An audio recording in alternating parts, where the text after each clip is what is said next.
Good morning all of you. Second BCom students, ఈరోజు మనం income tax చాప్టర్లో భాగంగా ఒక విడి వ్యక్తి యొక్క ఆదాయము లేదా మొత్తము ఆదాయము పైన ఏ విధంగా అతని యొక్క పన్ను బాధ్యతను లెక్కించాలి, దాన్ని ట్యాక్స్ ఇన్సిడెంట్స్ అంటాము. మనం దాన్ని లెక్కలు చేస్తున్నాము. నిన్న మనం ఆ లెక్క చెప్పుకోవడం జరిగింది. ఈరోజు కూడా ఇటువంటి ఒక లెక్కని మనం డిస్కస్ చేద్దాము. సో దానిపైన మీకు అవగాహన వస్తుంది. అయితే నిన్న నేను చెప్పినటువంటి లెక్క ఏంటంటే బిలో 60 years 60 కానీ 60 కంటే తక్కువ ఉన్నటువంటి ఒక అసెస్సి ఒక ఆదాయాన్ని సంపాదిస్తే అతను ఏ విధంగా పన్ను బాధ్యత, అతని యొక్క మొత్తం ఆదాయం ఎట్లా ఉంటుంది, అలాగే ఆ మొత్తం ఆదాయం పైన ఆ విధంగా అతను ఏ విధంగా పన్ను చెల్లించాలి అనేది 2019 2020 గత సంవత్సరానికి మనం ఆ లెక్క చెప్పుకున్నాం. ఇప్పుడు మీకు సెకండ్ మనం చూడండి, స్లాబ్ రేట్స్ చెప్పినప్పుడు 60 ఏళ్ళు పైబడి 80 ఏళ్ళు లోపల ఉన్నటువంటి వాళ్ళని మనం సీనియర్ సిటిజన్స్ అంటాము. అటువంటి ఒక వ్యక్తి అంటే అప్పటికి వాళ్ళు రిటైర్ అయిపోతారు 60 ఏళ్ళకు. అలా రిటైర్ అయిపోయినటువంటి ఒక వ్యక్తి తనకు జీతం కాకుండా పెన్షన్ వస్తుందని ఇస్తే అప్పుడు అతనికి ఏ విధంగా మనం ఈ అంశాన్ని లెక్కిస్తామనేది కూడా ఈరోజు మనం డిస్కస్ చేద్దాము. సో ఒక వ్యక్తి 60 ఏళ్ళు దాటిన వ్యక్తికి స్లాబ్ రేట్ కూడా ఏ విధంగా ఉంటుంది అనేది మీకు చూపించి దాని మీద ఒక లెక్క చెప్తాను. ఈ రెండిట్లో ఏదైనా రావడానికి అవకాశం, అందుకని రెండు రకాల మోడల్స్, నిన్న ఒక రకమైన మోడల్, ఈరోజు ఒక రకమైన మోడల్ మనం డిస్కస్ చేస్తున్నాము. సో నేను నా ఫైల్ షేర్ చేస్తున్నాను, అసలు చూడండి. ఎవరైనా మధ్యలో లెఫ్ట్ కాకండి, జాగ్రత్తగా ఇవన్నీ కూడా వినండి, ఎందుకంటే ఇంపార్టెంట్ అన్ని అంశాలు ఇందులోకి వస్తున్నాయి లాస్ట్వి కాబట్టి. అనుకోకుండా ఏమైనా లెఫ్ట్ అయినా వెంటనే జాయిన్ కావడానికి ట్రై చేయండి. ఓకే, ఇక్కడ చూడండి, ఈ ఒక లెక్క అయితే ఇక్కడ పెట్టాను.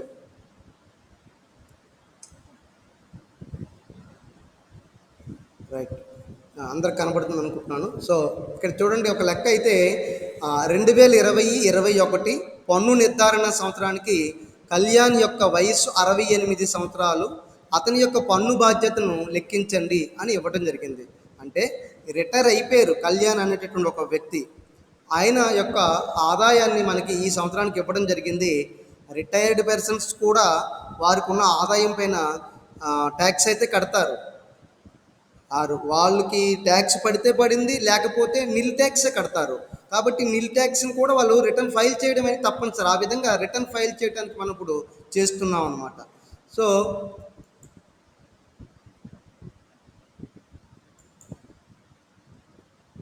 చూడండి, ఇక్కడ మొదట కళ్యాణ్ యొక్క వయసు 68 ఏళ్ళు, అంటే 60 ఏళ్ళు పైబడి 80 ఏళ్ళు లోపల ఉంటే వారిని సీనియర్ సిటిజన్ అంటాము. వారికి వేరుగా మనకు ఒక పట్టిక అయితే ఇక్కడ ఉంటుంది. ఇక్కడ చూడండి, 60 ఏళ్ళు లోపల ఉంటే జనరల్ పబ్లిక్ అని చెప్పి ఈ పట్టికలో నిన్న లెక్క చేశాము. అలాగే 60 ఏళ్ళ నుంచి 80 ఏళ్ళు ఉంటే ఈ పట్టికలో లెక్క చేస్తాము ఈ రోజున. అది ఇంకా 80 ఏళ్ళు దాటిన వ్యక్తులు కూడా ఉంటారు, వారిని సూపర్ సీనియర్ లేదా వెరీ సీనియర్ సిటిజన్ అంటాము. వారి యొక్క లెక్క కూడా అక్కడ మనం చేయొచ్చు. సో ఇప్పుడు మనం రెండవ పద్ధతిలో లెక్కను చేస్తున్నాము. సో ఇక్కడ చూడండి, ఇది లెక్క.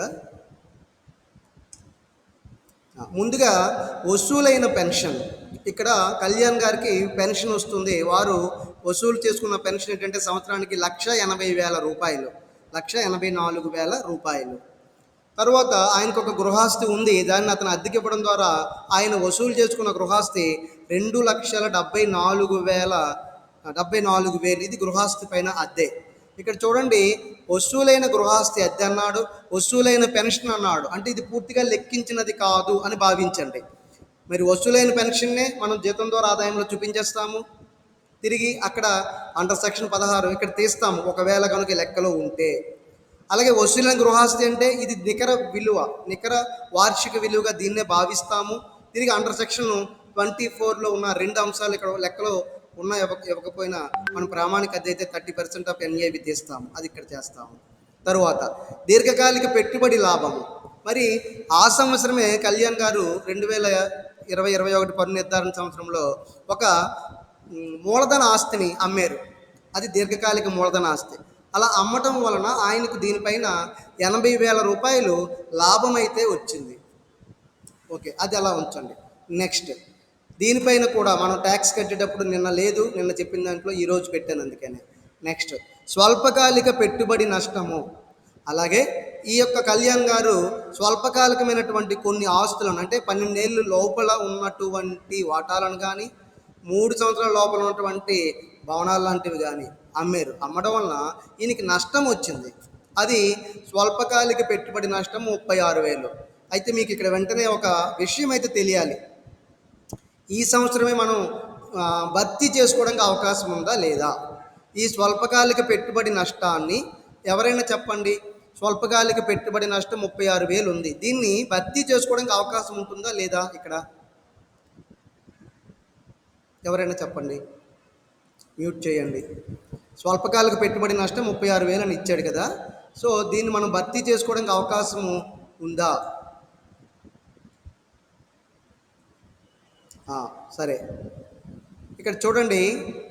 స్వల్పకాలిక పెట్టుబడి నష్టం 36,000. దీనిని ఈ పైనే ఉంది దీర్ఘకాలిక పెట్టుబడి లాభం, దాంట్లోంచి తగ్గించుకోవచ్చు. ఈ సంవత్సరమే ఆ 36,000 80,000 నుంచి తీసుకునే అవకాశం ఉంది మనకి. అదే ఇంతకుముందు చూడండి, స్వల్పకాలిక లాభం ఉంది, అక్కడ దీర్ఘకాలిక నష్టం ఉంది, అప్పుడు తీయటానికి అవకాశం లేదని చెప్పాను. అంటే దీర్ఘకాలిక నష్టాన్ని ఎందులోంచి తీయడానికి అవ్వదు. అదే స్వల్పకాలిక పెట్టుబడి నష్టం అయితే దీర్ఘకాలిక లాభం నుంచి తీయొచ్చు. అది సో చేద్దాము. నెక్స్ట్ 5వ పాయింట్, వ్యాపారం కూడా ఉంది. ఇతను రిటైర్ అయిన తర్వాత ఒక వ్యాపారాన్ని కూడా నిర్వహిస్తున్నాడు. ఆ వ్యాపారం ద్వారా లాభాలు 1,20,000 రూపాయలు వచ్చాయి. సో వ్యాపార లాభం కూడా ఉంది. తర్వాత ఇతడికి అంచనా వ్యాపారం కూడా ఉంది. దాన్ని మనం స్పెక్యులేషన్ అంటాము. అంచనా వ్యాపారాన్ని స్పెక్యులేషన్ అంటాము. దానిపైన ఇతనికి నష్టం అయితే వచ్చింది. మరి తెలుసు మీకు, అంచనా వ్యాపారము లేదా స్పెక్యులేషన్ వ్యాపారం పైన మనకి నష్టం వస్తే ఆ నష్టాన్ని దేని నుంచి తగ్గించడానికి అవకాశం లేదు. అటువంటి మరొక లాభం వస్తేనే అందులోంచి తీయాలి. మరి అది ఎక్కడా లేదు లెక్కలో. సరే, దీన్ని వచ్చే సంవత్సరాన్ని పంపించేస్తాము. అలాగే ఇతడు ఇతర వనరుల ద్వారా వచ్చిన ఆదాయాన్ని మనకి ఇక్కడ ఇవ్వడం జరిగింది. చూడండి, ఇక్కడ గుర్రపు పందాల ద్వారా గెలుపు ఇతనికి. అదే నిన్నటి లెక్కలో అయితే లాటరీలో టికెట్ ద్వారా అతను లక్ష రూపాయల లాభం వచ్చినట్టు చూపించాము ఆదాయం. ఇక్కడ గుర్రపు పందాల మీద అతను గెలిచాడు. అతనికి 40,000 రూపాయలు అమౌంట్ వచ్చింది. ఇది గుర్తుపెట్టుకోండి. అలాగే ఇతనికి బ్యాంక్ డిపాజిట్లు ఉన్నాయి, దానిపైన వడ్డీ 18,000 వచ్చింది. ఇది కూడా ఇతర వనరుల ద్వారా ఆదాయమే. నెక్స్ట్, ఇతనికి ఒక పబ్లిక్ ప్రావిడెంట్ ఫండ్ ఉంది, పీపీఎఫ్. దీన్ని మనం మీకు చెప్పాను ఇంతకుముందు, భవిష్య నిధులు అంటాము. భవిష్య నిధుల్లో 24,000 జమ చేశాడు. ఎవరు? ఈ యొక్క కళ్యాణ్. అయితే దీని యొక్క అమౌంట్ అండర్ సెక్షన్ 80Cలో మనం అక్కడ తగ్గించుకుంటాం, ఇంకెక్కడ రాదు ఇది. అలాగే చెల్లించిన మెడిక్లెయిమ్, ఇది అండర్ సెక్షన్ 80D. మెడిక్లెయిమ్ అన్న వైద్య బీమా ప్రీమియం కట్టారు అన్న ఒకటే. ఇక్కడ 20,000 రూపాయలు ప్రీమియం అయితే అతను మెడిక్లెయిమ్ కట్టాడు. సో దీన్ని మనం 80Dలో తగ్గిస్తాము. 20,000 రూపాయలు. కానీ ఈ వ్యక్తి 25 సీనియర్ సిటిజన్ కదా, కాబట్టి 50,000 అని తీసుకోవచ్చు. సీనియర్ సిటిజన్ అయితే 50,000కి తీసుకోవచ్చు. 20,000కి కానీ 50,000కి కానీ మనం పోల్చి చూడవచ్చు అనమాట. సరే, ఇది లెక్క. దీని మీద ఇప్పుడు మనం ఆన్సర్ అయితే చేద్దాము. మొత్తం ఆదాయం కనుక్కుందాము. ఆ తరువాత అతడికి ఎంత పన్ను చెల్లించాలి అనే దాన్ని లెక్కిద్దాము. ఓకే, ఇప్పుడు చూడండి, నేను లెక్కలోకి వెళ్తున్నాను. లెక్క ఇక్కడ పక్కన పెట్టుకుందాం. ముందుగా పన్నుకి గురియగు మొత్తం ఆదాయాన్ని లెక్కిద్దాము. ఒక పట్టికలో పన్నుకి గురియగు మొత్తం ఆదాయాన్ని తీసుకుందాము. తర్వాత దీని క్రింద ఇంకో పట్టిక వేసుకొని అక్కడ పన్ను బాధ్యతను లెక్కిద్దామంటే దీని కంటిన్యూషన్ వేసుకుందాం. అది ఇక్కడ చూడండి, అసెస్సి కళ్యాణ్ 68 ఏళ్ళు, ఇతడు హోదా నివాసి. అలాగే గత సంవత్సరము 2019-2020, గత సంవత్సరం 2019-2020. అలాగే పన్ను నిర్ధారణ సంవత్సరము 2020-2021. సో ఇప్పుడు వివరాలు మొత్తం 2 కాలమ్స్ వేసుకున్నాము. సో లెక్కకు వెళ్ళి అందులోంచి ఒకటి 1 by 1. ఇక్కడ 5 రకాల అంశాలు ఉన్నాయి. సో 5 రకాల అంశాలని మనం తీసుకున్నాము ఒక్కొక్కటిని. ముందుగా జీతము ద్వారా ఆదాయము అనే ఒక సైడ్ హెడ్డింగ్ పెట్టండి. రోమన్ నెంబర్ 1 జీతం నుండి ఆదాయం లేదా జీతం ద్వారా ఆదాయం అని సైడ్ హెడ్డింగ్ పెట్టండి. ఇందులో జీతం అయితే లేదు, కానీ పెన్షన్ ఉంది ఇతనికి. దాన్నే మనం జీతం ద్వారా ఆదాయంలో చూపిస్తాము. ఎందుకని? ఇతడు రిటైర్ అయిపోయాడు కాబట్టి రిటైర్ అయిన తర్వాత ఇతనికి పెన్షన్ వచ్చింది, 1,84,000 వచ్చింది. ఇది వసూలైన పెన్షన్ అన్నాడు. అంటే ఇది ఒక విధంగా స్థూల జీతం లాగా అనుకోవాలన్నమాట మనం. సో వసూలైన పెన్షన్ని 2వ కాలంలో 1,84,000 వేసి అండర్ సెక్షన్ 16 తగ్గింపులు అని వేసుకున్నాం. వేసుకొని ఇక్కడ రెండు ఉంటాయి. వృత్తి పన్ను, ఇతడు ఉద్యోగంలో లేడు కాబట్టి వృత్తి పన్ను లేదు, అలాగే ఉద్యోగంలో లేడు కాబట్టి వినోద భత్యం కూడా ఉండదు ఇక్కడ. కాబట్టి డాష్ పెట్టేయండి. పెట్టేసి జీతం నుండి ఆదాయము వసూలైన పెన్షన్ని 1,84,000 రూపాయలు పన్నుకి గురియగు ఆదాయం కింద చిట్ట చివరి కాలంలో వేసేయండి. 1,84,000 రూపాయలు. సో ఇతని యొక్క జీతం నుండి ఆదాయాన్ని 1వ పాయింట్లో చూపించడం జరిగింది. తిరిగి మళ్ళీ లెక్కలోకి వెళ్దాము. అలాగే 2వ పాయింట్, ఇతనికి ఒక గృహాస్తి ఉంది, దాన్ని అద్దెకు ఇవ్వడం కూడా జరిగింది. దానిపైన ఇతడు 2,74,000 రూపాయలు అద్దెను వసూలు చేసుకున్నాడు. సో దానిపైన వసూలైన అన్నాడు. ఇది లెక్కించినది కాదు, గుర్తుపెట్టుకోండి. మనం గతంలో చేసిన లెక్కల్లో అయితే లెక్కించినది, లెక్కించబడింది అని ఇచ్చారు. ఇక్కడ ఏమీ లేదు, వసూలైన. ఇక్కడే గృహాస్తి ద్వారా ఆదాయం అనేసాడు అనుకోండి, అది లెక్కించిందని భావించేస్తాము. అలా అనకుండా వసూలైన గృహాస్తి నుంచి అద్దెనిచ్చాడు. సో దీన్ని మనం నికర వార్షిక విలువ అనుకుంటాం. అందుకని 2వ సైడ్ హెడ్డింగ్ ఏం పెడతామంటే ఆన్సర్లో గృహాస్తి నుండి ఆదాయము అని సైడ్ హెడ్డింగ్ పెట్టండి. పెట్టి వసూలైన గృహాస్తి నుంచి అద్దె అని రాయండి. దీన్నే బ్రాకెట్లో నికర వార్షిక విలువ అని రాయండి. ఇక్కడ లేదు, మీరు రాయండి. దీన్ని నికర వార్షిక విలువ కింద తీసుకుంటాము. NAV, నెట్ యాన్యువల్ వాల్యూ అంటాము. ఎంత? 2,74,000. ఇది ఇన్నర్లో వేసుకోండి. ఎందుకని? దీని నుంచి మనం నికర వార్షిక విలువ అనుకుంటే దాని తరువాత 2 రకాల తగ్గింపులు అయితే ఉన్నాయి అండర్ సెక్షన్ 24 క్రింద. సో లెస్ తగ్గింపులు అండర్ సెక్షన్ 24 అని వేయండి. మొదటిది ప్రామాణిక తగ్గింపు. ఇది లెక్కలో ఎక్కడా ఇవ్వడు. మీరు మిమ్మల్ని గుర్తుపెట్టుకుని వెళ్ళాలని చాలాసార్లు చెప్పాను, ఆ లెక్కల్లో కూడా మీరు గుర్తుపెట్టుకున్నారు. సో ప్రామాణిక తగ్గింపు ఎంత ఉంటుంది? దేనినైతే మనం నికర వార్షిక విలువ అనుకున్నామో దానిలో 30%. మరి అందుకనే తగ్గింపులు అండర్ సెక్షన్ 24 క్రింద ప్రామాణిక తగ్గింపు అని వేశాను. వేసి ఏదైతే మనం నికర వార్షిక విలువ లేదా వసూలైన గృహాస్తి అద్దె ఉందో దానిపైన 30% వేయండి. మరి ఇది లెక్కలో ఇచ్చారా? ఇవ్వరు. ఎందుకని? ప్రామాణిక తగ్గింపు తీయాల్సిన బాధ్యత మీది ఆ లెక్కలో. ఇది మీరు గుర్తుపెట్టుకుని వెళ్ళాలి. ఓకే, ఎవరైనా పిలిచారమ్మా? ఓకే, కంటిన్యూ చేస్తాను. అందుకనే 2,74,000 పైన 30% లెక్కిస్తే మనకి 82,200 82,200 వచ్చింది.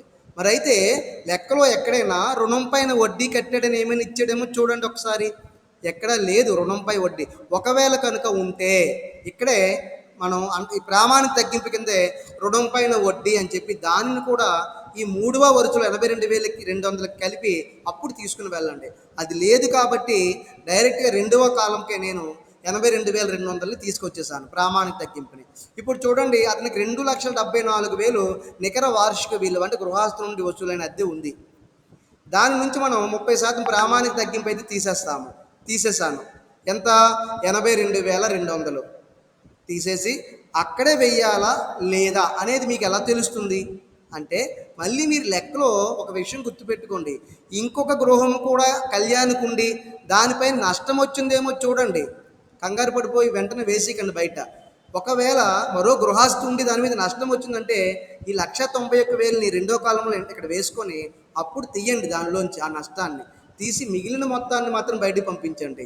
మరి ఇక్కడ అది లేదు కాబట్టి మీకు నేరుగా 2,74,000 నుంచి 82,200 రూపాయలు తగ్గించి చిట్ట చివరి కాలంలో 1,91,800 రూపాయలని గృహాస్తి నుండి వచ్చిన ఆదాయంగా చూపిస్తాము. సో 2వ వనరు అయిపోయింది, 2వ సోర్స్ అయిపోయింది. ఇక 3వ సోర్సు, ఇతడికి కనుక ఒక వ్యాపారం కానీ ఇతడికి కనుక ఒక వృత్తి కానీ ఉంటే వాటి నుంచి వచ్చిన ఆదాయం సైడ్ హెడ్డింగ్ పెట్టుకోండి. వ్యాపారము లేదా వృత్తి నుండి ఆదాయము అని సైడ్ హెడ్డింగ్ పెట్టండి. ఇప్పుడు ఇందులో మళ్ళీ లెక్కలోకి వెళ్తే ఇక్కడ చూడండి, 2 రకాల వ్యాపారాలు ఉన్నాయి ఇతనికి. ఒకటి వ్యాపారం అన్నది ఏదో తెలీదు, వ్యాపార లాభాలు అన్నాడు 1,20,000.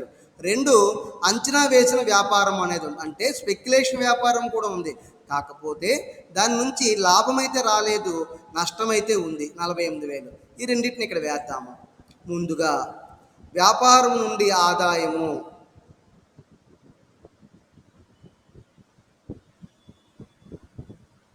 చూడండి, వ్యాపారం 1,20,000 అని ఇక్కడ వేసాము. వ్యాపారం నుండి ఆదాయము 1,20,000 అని అవుటర్లో పెట్టేశాము. ఎందుకని? వ్యాపారం నుంచి వచ్చినటువంటి నష్టం అయితే ఇంకెక్కడా లేదు. మనం అంచనా వ్యాపార నష్టాలు ఉన్నాయి కానీ ఇక్కడ తీయము. అది నెక్స్ట్ 6వ పాయింట్ చూడండి, అంచనా వ్యాపార నష్టం 48,000. మరి ఇక్కడ లెక్కలో చూపించలేదు, కానీ మీరు చూపించండి. ఇక్కడ చూపించాలి, అది పొరపాటున ఇక్కడ చూపించలేదు. సో ఇక్కడ చూడండి, వ్యాపారం నుంచి వచ్చిన ఆదాయము నేరుగా చిట్ట చివరి కాలంలో 1,20,000 వేసేయండి.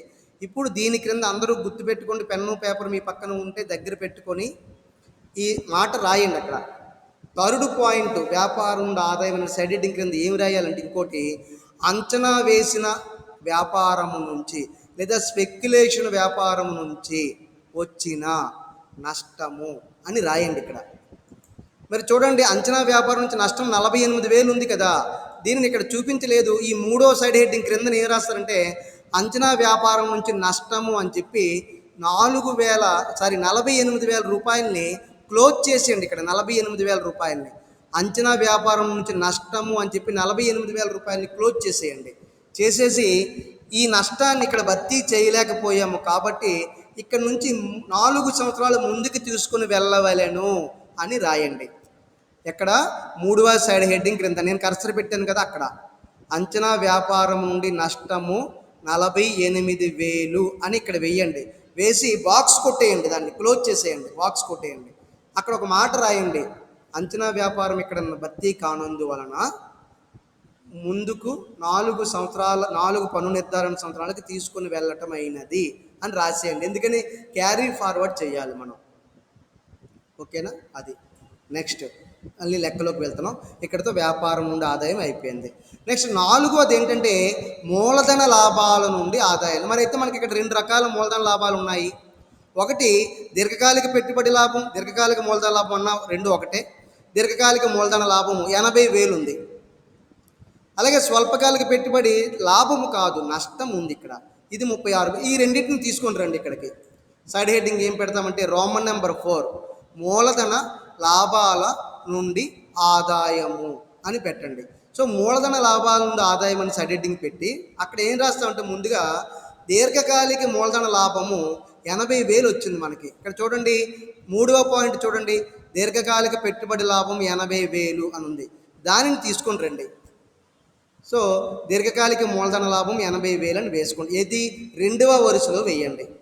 మరి మనకి లెక్కలో దీర్ఘకాలిక పెట్టుబడి నష్టాలు కానీ దీర్ఘకాలిక మూలధన నష్టాలు కానీ ఏమైనా ఉన్నాయేమని చూస్తే ఎక్కడా లేవు.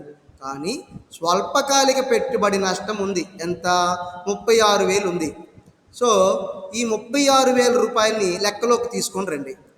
ఎక్కడ తీస్తాము? దీర్ఘకాలిక మూలధన లాభం తీయండి.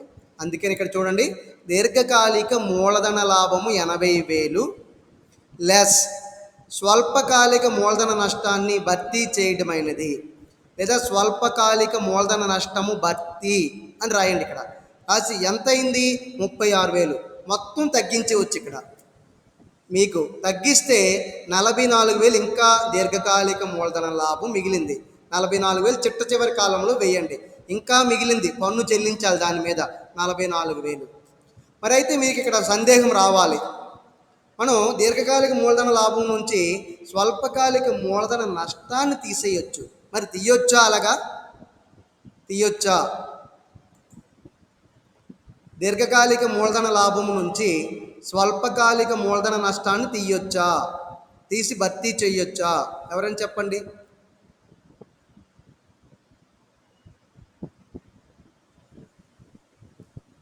రమ్య చెప్పమ్మా.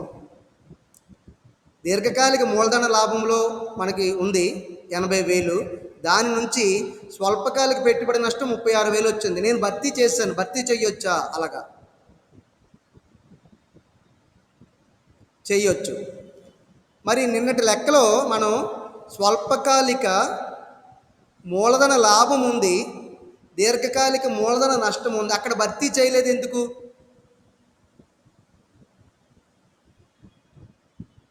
స్వల్పకాలిక మూలధన లాభం ఉంది, అక్కడ దీర్ఘకాలిక మూలధన నష్టం ఉంది నిన్నటి లెక్కలో. అక్కడ భర్తీ చేయలేదు, ముందుకు తీసుకుని వెళ్ళిపోయాం దాన్ని. ఎందుకు చేయలేదు అక్కడ?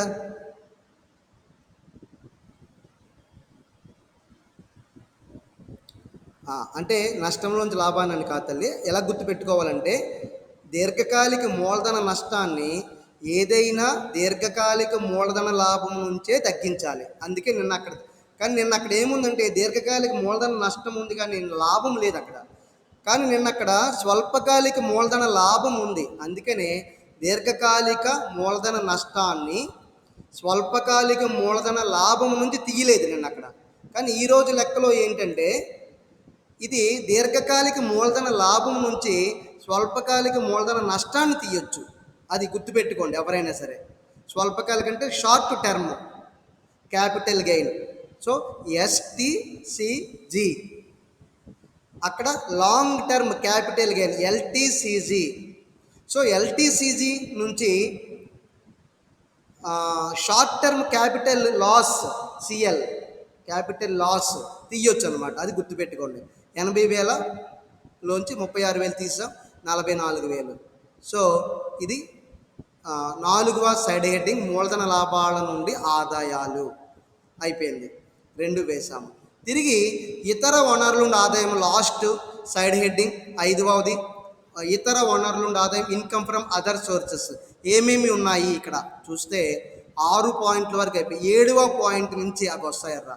1 గుర్రపు పందాల మీద ఇతను గెలిచాడట, 40,000 రూపాయలు వచ్చాయి. సో గుర్రపు పందాల మీద గెలుపు 40,000. తర్వాత బ్యాంక్ డిపాజిట్ల పైన వడ్డీ 18,000. ఇది కూడా ఇతర వనరుల నుండి ఆదాయమే.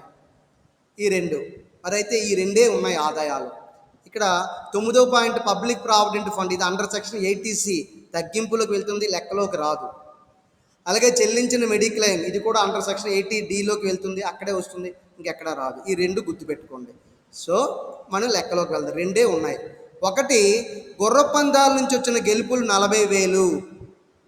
గుర్రపందాల నుంచి వచ్చిన గెలుపులు 40,000. దీన్ని పూర్తిగా మనకు వచ్చిన స్థూల మొత్తం అని భావించండి. గుర్రపందాల మీద 40,000 మనం గెలుచుకున్నాము. మీకు తెలుసు 10,000 కంటే పైన ఉంటే మూలం దగ్గర పన్ను విధిస్తారు. సో అందుకే 40,000 మీద మనకి అక్కడ ట్యాక్స్ కట్టే ఉంటాము. ఎంత అన్నది తర్వాత చూద్దాం. 30% కట్టే ఉంటాము. అయితే మొత్తం మీద 40,000 రూపాయలని మనము స్థూలం అని చెప్పి భావించాలి. అలాగే బ్యాంక్ డిపాజిట్ పైన వడ్డీ కూడా మనకి 18,000 వచ్చింది. బ్యాంక్ డిపాజిట్పై వడ్డీ 18,000. ఈ 2 ఇతర వనరుల నుండి వచ్చిన ఆదాయము అని భావించండి. భావించి 2 కూడితే 58,000 చిట్ట చివరి కాలంలో వేయండి.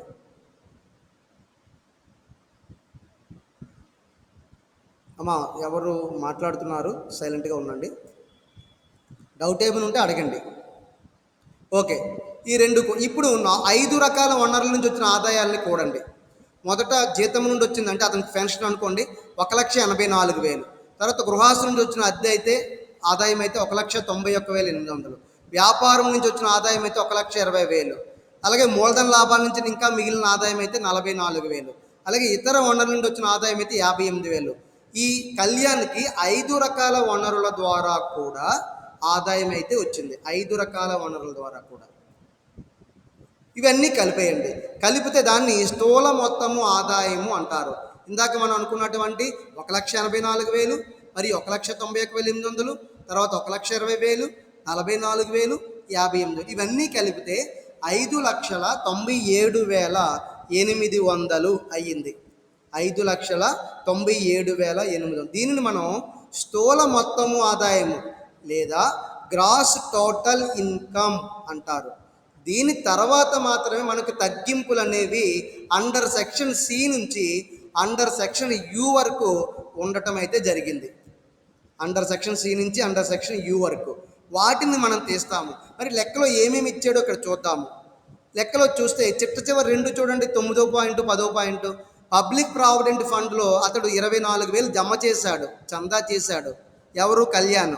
దీన్ని మనం అండర్ సెక్షన్ 80Cలో చూపిస్తాము. మరి చెల్లించిన మెడిక్లెయిమ్ 20,000 అంటే వైద్య బీమా పాలసీ పైన ప్రీమియము, ఇది అండర్ సెక్షన్ 80Dలో చూపిస్తాము. సో ఇక్కడ చూడండి, స్థూల మొత్తం ఆదాయం 5,97,800 నుంచి తగ్గింపులు లెస్ తగ్గింపులు అని రాసి అండర్ సెక్షన్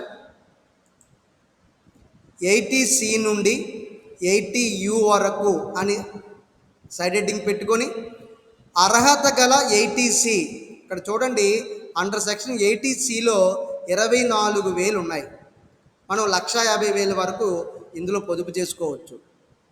సో 1,50,000 వరకు. సో 1,50,000 లేదు ఇక్కడ, ఓన్లీ 24,000. 1,50,000 ఏదైనా మీరు 1,50,000కి పెంచితే ఇక్కడ 1,50,000 పెట్టాలి. సో 24,000. అలాగే మెడిక్లెయిమ్ అండర్ సెక్షన్ 80D 20,000.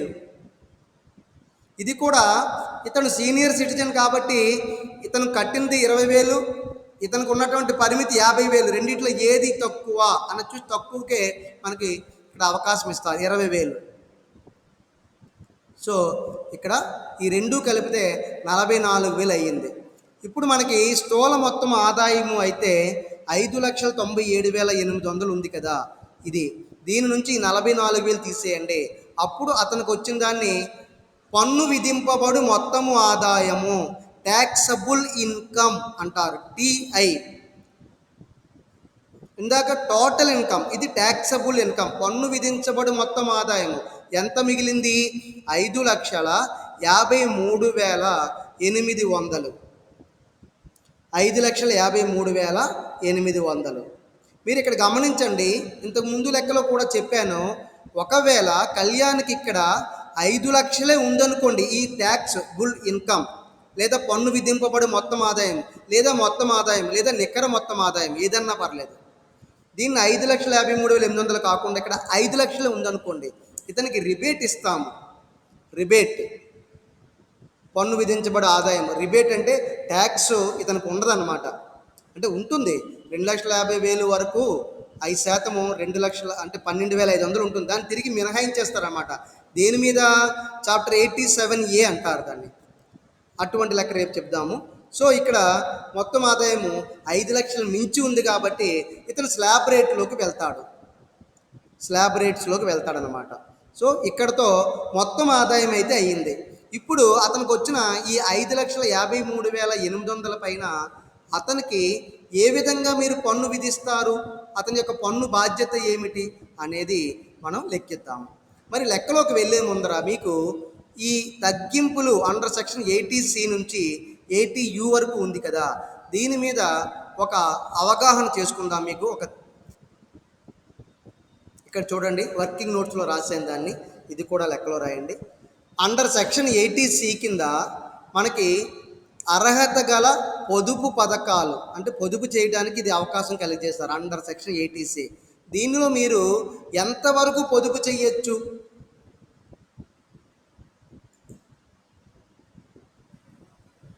ఎవరమ్మా, ఏదైనా సందేహం ఉందా? ఓకే.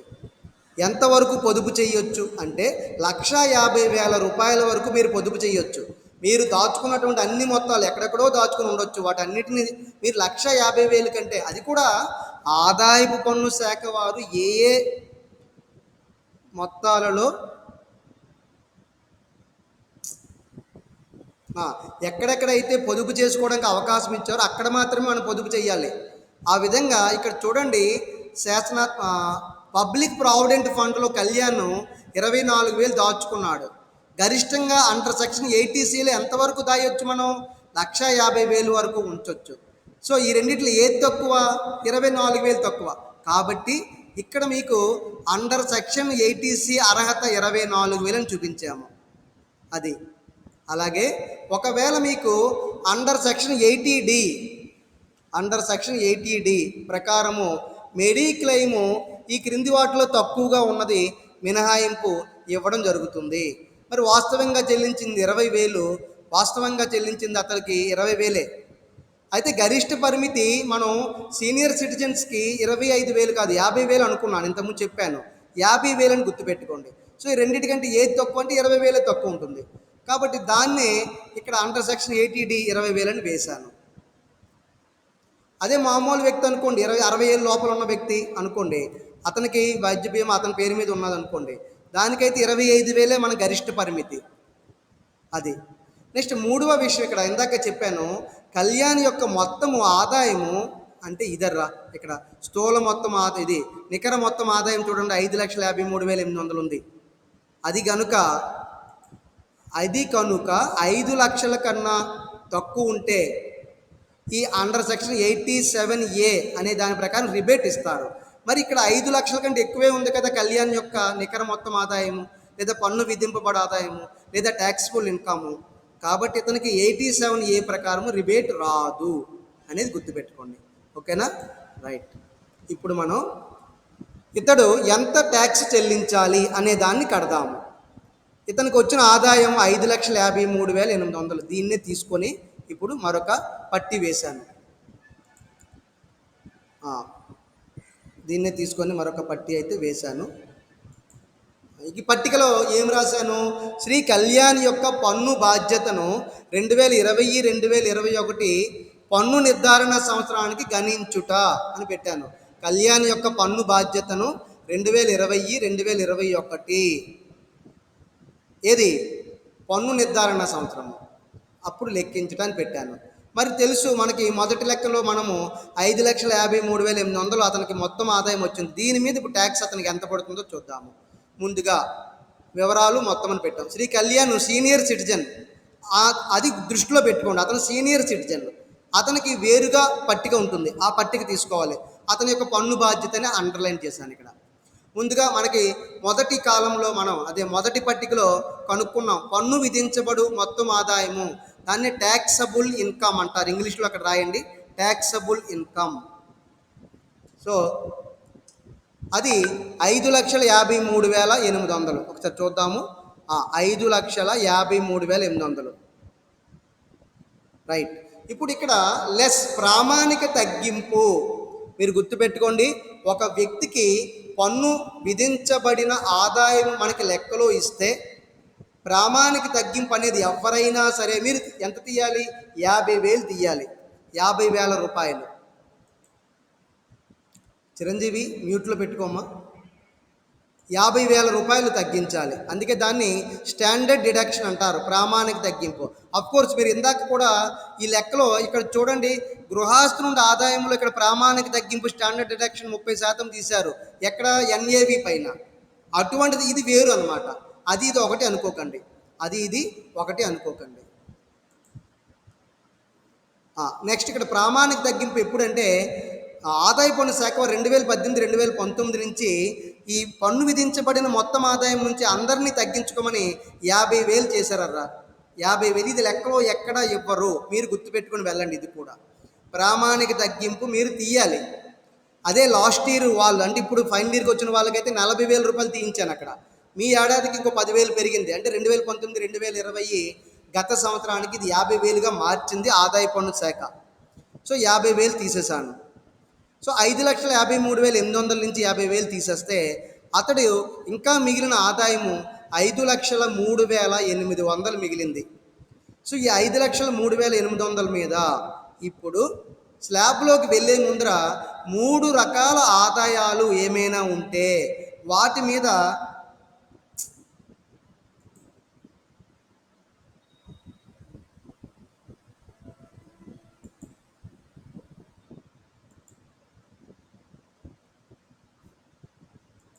ఓకే, ఏంటంటే ఆ 3 రకాల ఆదాయాలు అంటే గుర్తుపెట్టుకోండి. స్లాబ్ రేట్లు వీళ్ళకి వర్తించే ముందర 3 అంశాలు గుర్తుపెట్టుకోండి.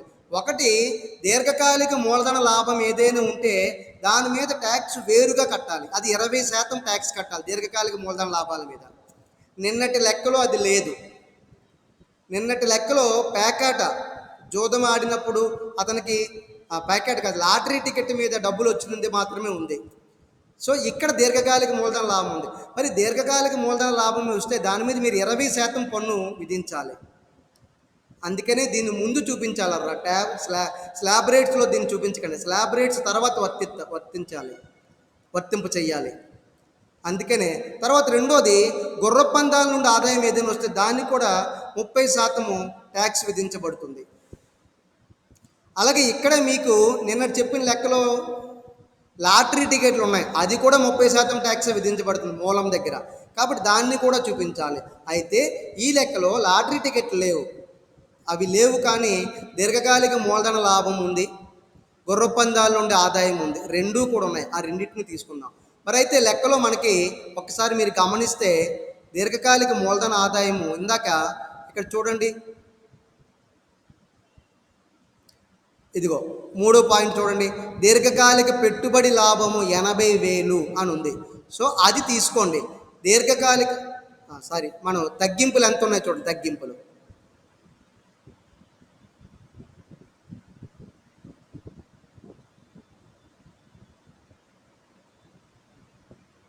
ఇక్కడ చూడండి, 44,000 స్వల్ప అంటే బ్రాకెట్లో మనం పన్నుకు గురి చేసినటువంటి ఆదాయం ఏదైతే ఉందో 44,000 దానిని ఇక్కడ చూపించాం.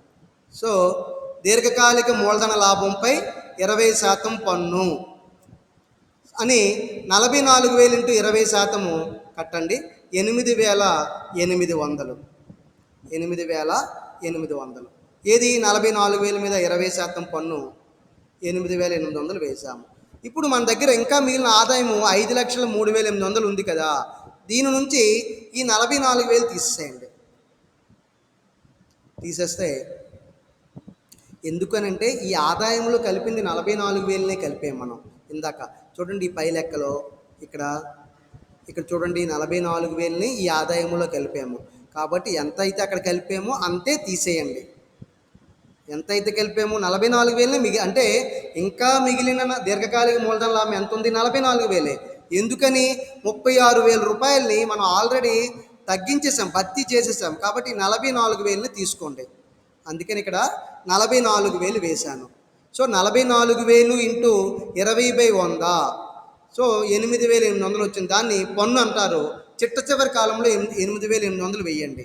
కానీ మనం ఈ మొత్తం ఆదాయంలో ఇందాక చూడండి, పన్ను విధింపబడి మొత్తం ఆదాయం ఇంకా ఎంత మిగిలింది? 5,03,800. దానిలో కలిసి ఉన్న ఎంత? 44,000.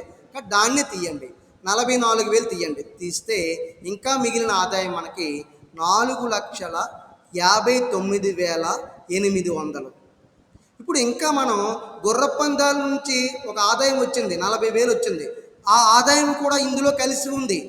నేను కర్సర్ పెట్టినటువంటి 4,59,800 దగ్గర. కాబట్టి దానిని ఇప్పుడు తీయాలి. లెస్ మళ్ళీ గుర్రపు పందాల నుండి ఆదాయముపై 30% పన్ను. సో గుర్ర పందాల నుండి ఆదాయంపై 30% పన్ను. మరి గుర్ర పందాలు మనకి ఎంత అంటే ఇక్కడ చూడండి 40,000 వచ్చాయి గుర్ర పందాలు. కాబట్టి ఆ 40,000 మీద 30% పన్ను మూలం దగ్గర ఎంత పన్ను విధిస్తారు గుర్ర పందాలకి అంటే 30% విధిస్తారు. సో 40,000 ఇంటూ 30/100 వేస్తే ఇక్కడ చూడండి 12,000. 40,000 మీద గుర్ర పందాల మీద మనం గెలుచుకున్నది 40,000 అయితే ఇక్కడ 30% పన్ను చెల్లించాము, 12,000. ఇప్పుడు ఈ ఆదాయంలో గుర్ర పందాల నుంచి వచ్చిన ఇక్కడ చూడండి రెండో వరుసలో తీస్తున్నవన్నీ ఆదాయాలర్రా. చిట్ట చివరి కాలంలో ఉన్నవన్నీ కూడా ఆదాయం పైన పన్నులు, అది గుర్తుపెట్టుకోండి. సో 4,59,800 నుంచి గుర్ర పందాల్లోంచి మనం గెలుచుకున్న 40,000 తీసేయండి. తీసేస్తే ఇంకా మిగిలింది 4,19,800 ఇంకా మిగిలిన ఆదాయము. మరి ఇక్కడ ఇంకా మనకి లాటరీ టికెట్ల మీద ఏమైనా ఉన్నాయేమో అని చూసాము. ఎక్కడ లాటరీ టికెట్ల మీద ఇతనికి ఆదాయం వచ్చినట్టు లేదు. కాబట్టి దీన్ని ఇంకా స్లాబ్ రేట్స్ ప్రకారం తగ్గిద్దాము. స్లాబ్ రేట్స్ ప్రకారం సో ఇంకనూ మిగిలిన ఆదాయము 4,19,800ని స్లాబ్ రేట్స్ చేద్దాము. మరి అయితే మీకు స్లాబ్ రేట్స్ మళ్ళీ ఒకసారి చూపిస్తాను. చూడండి ఇక్కడ నిన్న మనం ఒక లెక్క చేశాము. ఆ లెక్కలో బిలో 60 అనేటటువంటి ఈ ఎడం చేతి పక్కన మొట్టమొదట ఉన్నటువంటి ఈ పట్టికని మనం తీసుకున్నాము. మరి ఈ రోజున ఈ కళ్యాణ్ అనబడే వ్యక్తికి 68 సంవత్సరాలు వయస్సు, రిటైర్ అయినటువంటి వ్యక్తి, సీనియర్ సిటిజన్ అంటాము. సో అందుకని ఈ మధ్య పట్టము తీసుకుందాము, మధ్య ఈ రకమైన చార్ట్ తీసుకుందాము. ఈ చార్ట్ ఏం చెప్తుంది? 0 నుంచి 3 లక్షల వరకు ట్యాక్స్ ఉండదట సీనియర్ సిటిజన్ కన్నా. అదే నిన్న చూడండి 60 సంవత్సరాలు లోబడి ఉన్నటువంటి వ్యక్తికి అయితే 0 నుంచి 2,50,000 వరకే ట్యాక్స్ లేదు. మరి ఇతను ఒక సీనియర్ సిటిజన్ కాబట్టి ఇతనికి అవకాశం ఎలా ఇచ్చారు అంటే 3 లక్షల వరకు కూడా ట్యాక్స్ లేదని ఇచ్చారు. 3 లక్షల వరకు. సో 0 నుంచి 3 లక్షల వరకు ట్యాక్స్ ఉండదు. ఆ తర్వాత 3 లక్షల నుంచి 5 లక్షల వరకు 5%. ఆ తర్వాత 5 లక్షల నుంచి 10 వరకు ఉంటే 20%. ఆ తరువాత 10 లక్షలు మించి ఇంకెంత ఆదాయం సంపాదించిన సీనియర్ సిటిజన్స్ 30%. జస్ట్ ఒక 50,000 ఇక్కడ మార్చారు. ఇక్కడ చూడండి, ఒక 60 సంవత్సరాలు లోబడి ఉన్నటువంటి వ్యక్తికి అయితే స్లాబ్ రేట్ ఇక్కడ 4, అక్కడ 4 స్లాబ్ రేట్లు, 4 అంశాలే, అంటే 4 స్టేజెస్ ఉన్నాయి. మొదటి స్టేజ్ ఇక్కడ అక్కడ మారింది. ఇక్కడ చూడండి, మొదటి స్టేజ్ 0 నుంచి 2,50,000 వరకు ఎవరికి 60 సంవత్సరాలు లోబడి ఉంటే వాళ్ళకి ట్యాక్స్ లేదు. అదే 60 సంవత్సరాలు పైబడి 80 సంవత్సరాల లోపల ఉన్న సీనియర్ సిటిజన్స్కి అయితే 3 లక్షల వరకు ట్యాక్స్ లేదు అతనికి. అంటే కొద్దిగా పెద్దవారికి గౌరవం ఇవ్వాలి భారతదేశంలో కాబట్టి వారికి 3 లక్షల వరకు కూడా ట్యాక్స్ తగ్గించారు, ఇవ్వలేదు, అంటే నిల్ అనమాట. అలా 3 లక్షల నుంచి 5 లక్షల వరకు 5%. మరి ఈ 2 స్లాబులు కూడా 5 నుంచి 10 వరకు 20%, 10 దాటితే 30%. ఇది వాళ్ళకి వీళ్ళకి కూడా ఒకలాగే ఉంది. ఆ తరువాత education plus health cess, tax on tax, దీన్నే విద్యా సెస్, ఆరోగ్య విద్యా సెస్ అంటాం, 4% కడదాం. సో ఇప్పుడు రెండవ చార్ట్ని మనం లెక్కలో ఉపయోగిస్తున్నామర్రా. రెండవ చార్ట్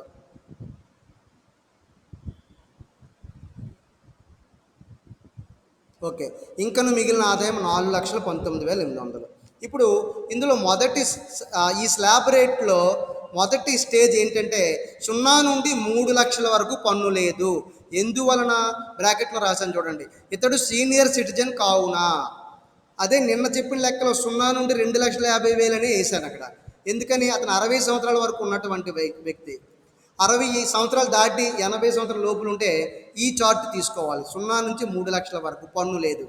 సో డాష్ పన్ను లేదని పెట్టేశాను. మరి 4,19,800 నుంచి 3 లక్షలు తీసేయండి. ఇంకా 3 లక్షలు దాటినటువంటి అమౌంట్ మిగిలింది 1,19,800 మిగిలింది. ఇప్పుడు రెండో స్లాబ్లోకి వెళ్తుంది, అది రెండో స్టేజ్లోకి. ఇక్కడ రెండో స్టేజ్ ఏం చెప్పారు? 3 లక్షలు పైబడి 5 లక్షల లోపు ఎంత ఆదాయం ఉన్నా 5% ట్యాక్స్ వేయండి అన్నారు. మరి 3 లక్షలకు పైబడి తన దగ్గర ఇంకా ఎంత ఆదాయం మిగిలిపోయింది? 1,19,800 మిగిలింది. సో దాన్నే తీసుకుందాము. సో 1,19,800 మిగిలింది. దీన్ని 5% ట్యాక్స్ అని వేసాము. సో 1,19,800 పైన 5% కడితే 5,990 రూపాయలు వచ్చింది. 5,990 రూపాయలు. ఇప్పుడు ఇంకా మిగిలిన మొత్తం ఇదే కదా ఇంకా. కాబట్టి 1,19,800 కింద 1,19,800 వేసేయండి. ఇంకా ఆదాయం అన్నీ జీరో, ఇంకే ఆదాయాలు మిగలలేదు. అంటే 3వ స్టేజ్ ఉంది, 4వ స్టేజ్ ఉంది, 5వ స్టేజ్ ఉంది, కానీ అవేవి ఇక్కడ వర్తించలేదు ఈ యొక్క కళ్యాణ్ గారికి. సో డాష్ పెట్టేశాము. ఇప్పుడు చూడండి, 3 రకాల ట్యాక్స్లు అయితే తనకు ఉన్నాయి. మొదట దీర్ఘకాలిక మూలధన లాభంపై 20% పన్ను 8,800. గుర్రపందాలు ఆడితే గెలుచుకున్నటువంటి 40,000 పైన 30% 12,000. తిరిగి ఇక్కడ 1,19,800 పైన 5% 5,990. ఈ 3 కలపండి. 8,800 కలిపితే 20,800, 12 కలిపితే. తర్వాత 25 ఇక్కడ 990, ఇవన్నీ కలిపితే 26,790. 26,790 ఇది ఆదాయపు పన్ను అర్రా. 3 విలువల ద్వారా వచ్చింది ఆదాయపు పన్ను. ఎవరికి? కళ్యాణ్ గారికి. ఎంత? 26,790. దానిని వేసుకుని దీన్ని ఆదాయపు పన్ను అని ఇక్కడ ఒక యారో మార్క్ పెట్టి చూపించాను. ఇప్పుడు దీనిపైన మళ్ళీ లెక్కలో ఎక్కడా చెప్పరు, గుర్తుపెట్టుకోండి. లెక్కలో ఎక్కడా ఉండదు, మీరే చెయ్యాలి. ఇవన్నీ గుర్తుపెట్టుకొని వెళ్ళాలి. యాడ్ ఏమన్నాడు? కలపండి లేదా కూడండి. ఆరోగ్య మరియు విద్యా సెస్, దీన్ని health and education cess on tax. అంటే దీన్ని మీరు పన్ను కట్టిన తర్వాత ఆ వచ్చిన పన్ను పైన మాత్రమే అదనంగా వెయ్యాలి. పన్ను పైన మాత్రం, అంటే 100 రూపాయలు పన్ను ఉంటే 4 రూపాయలు ట్యాక్స్ వేస్తారు. ఆ విధంగా ఈ 26,790 పైన 4% లెక్కిస్తే, 26,790 పైన 4% లెక్కిస్తే ఎంత వచ్చిందో చూడండి. 1,072 రూపాయలు వస్తుంది. అంటే 1,071 రూపాయి 60 పైసలు వచ్చింది. నేను రౌండ్ చేస్తాను, 1,072. సో దీన్ని కలపండి. మామూలుగా ఆదాయ పన్ను అయితే 26,790 వచ్చింది. దాని మీద మళ్ళీ సెస్ కూడా కట్టాలి కదా, దీన్ని సెస్ అంటారు. సెస్ అనే పదానికి అర్థము మొట్టమొదటి తరగతుల్లో చెప్పుకున్నాము. మీ యొక్క నోట్స్లో రాసి ఉంటుంది, గమనించండి. సెస్ అంటే అర్థం ఏమిటో. సో పన్ను మీద పన్ను, పన్ను ఎంత? 26,790. దాని మీద మళ్ళీ 4%, 1,072 రూపాయలు వచ్చింది. సో ఈ రెండూ కలిపేయండి. కలిపితే 27,862 రూపాయలు వచ్చింది. దీనినే మొత్తము ట్యాక్స్ అంటారు, లేదా మొత్తము పన్ను బాధ్యత అంటారు, లేదా total tax of Shri Kalyan. Therefore Shri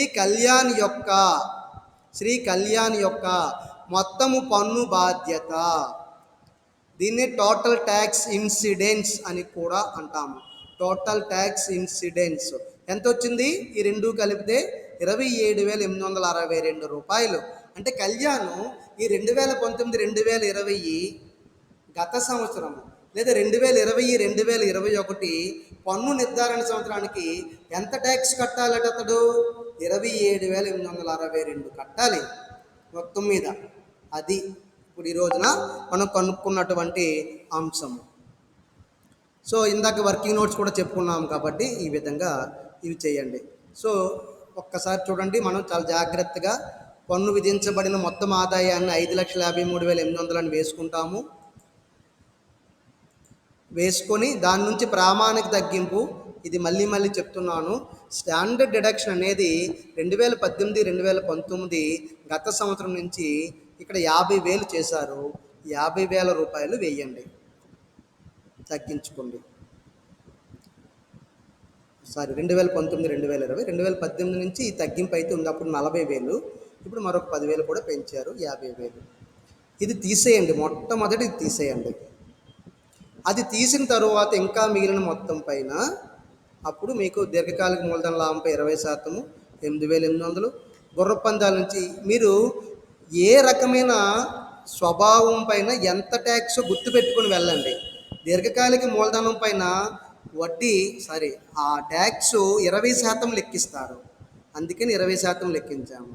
అదే గుర్రపందాలు కానివ్వండి, ఒక ప్యాకాట్ కానివ్వండి, లేదా ఒక లాటరీ టికెట్లు కానివ్వండి, ఇలాంటి వాటి మీద 30% లెక్కిస్తారు పన్ను. అందుకనే 12,000 ఇక్కడ కట్టాం 40,000 మీద. ఇక్కడ లాటరీ టికెట్లు లేదు. సో ఉన్నట్లయితే అది కూడా చేయండి, ఓకేనా? సో అలా ఇప్పుడు మిగిలిన మొత్తాన్ని అప్పుడు స్లాబ్లోకి వెళ్ళండి. అప్పుడు అవన్నీ తీసేసిన తర్వాత వాటి మీద లెక్క కట్టిన తర్వాత అప్పుడు స్లాబ్ రేట్లోకి రండి, ఓకేనా? అప్పుడు మీకు ఈజీ అవుతుంది. ఈ విధంగానే చెయ్యండి. మీకు ఒక అవగాహన చివరికి వచ్చేసరికి ఆ కళ్యాణ్ గారి యొక్క ఆదాయం ఇంకా మిగలకూడదు, డాష్కి వచ్చేయాలి. అలా వేసుకోండి, ఓకేనా? ఒకవేళ కనుక ఇక్కడ ఇంకా మీకు 5,50,000 ఎంతో మిగిలింది అనుకోండి, అప్పుడు చూడండి, మీరు ఈ 5 లక్షల ఎంతైతే ఉందో చివర ఈ యొక్క 2,000 రూపాయలు దాన్ని తీసేసి ఇంకా మూడో స్థాయిలో కూడా వెళ్ళాలి. అటువంటి ఒక లెక్క కూడా చెప్తాను. మొత్తం 5 స్టేజ్లు వచ్చేటటువంటిది ఒకటి తయారు చేసి మీకు చెప్తాను, మీకు మరింత బాగా అర్థమవుతుంది అది. ఓకే, ఏదైనా సందేహం ఉంటో చెయ్యండి. ఓకే, ఇవన్నీ అర్థమై ఉంటుంది అనుకుంటున్నాను. ఒక్కసారి నేను మీ అందరికీ ఈ చాప్టర్ ప్రారంభంలో ఒక పీడిఎఫ్ ఫైల్ షేర్ చేశాను.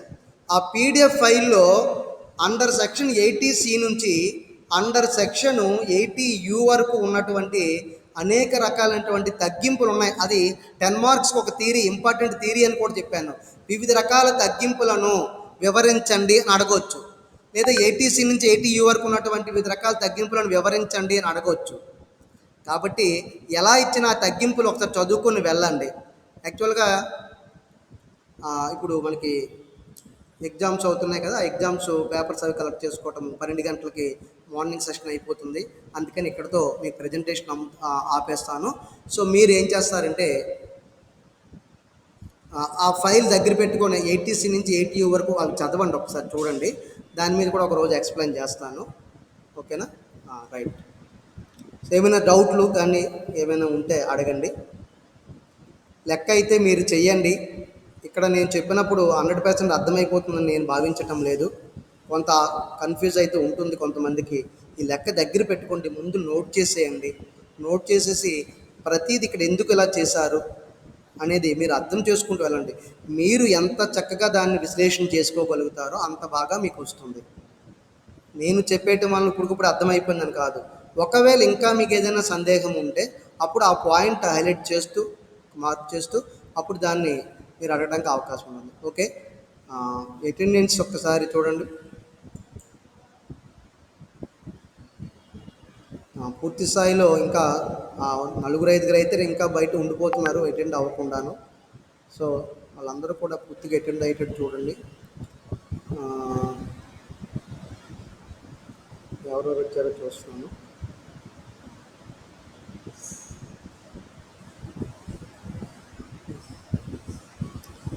సిరిసోల దిలీప్ కుమార్ వచ్చినాడా?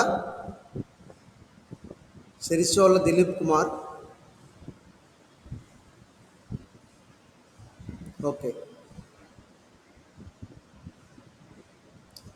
రైట్. అయితే ఇప్పుడు ఎవరున్నారో వారికి ప్రజెంట్ ఇస్తాను. Okay, thank you all of you. లెక్క తప్పనిసరిగా చేయండి. సందేహం ఉంటే వెంటనే అడగండి. ఈ సందేహాలు మీరు చేస్తేనే వస్తాయి, లేకపోతే రావు. మీరు మ్యాక్సిమం మీ నోట్స్లో ఉన్నటువంటి పాయింట్ చూసుకొని మీరే ఓన్గా మీకంటూ ఒక అవగాహన కలిగించుకోండి. ఒకవేళ ఏదైనా ఇంకా సందేహం ఉంటే అడుగుతుందండి. Okay, thank you all of you. Presentation ఇక్కడితో క్లోజ్ చేస్తున్నాను.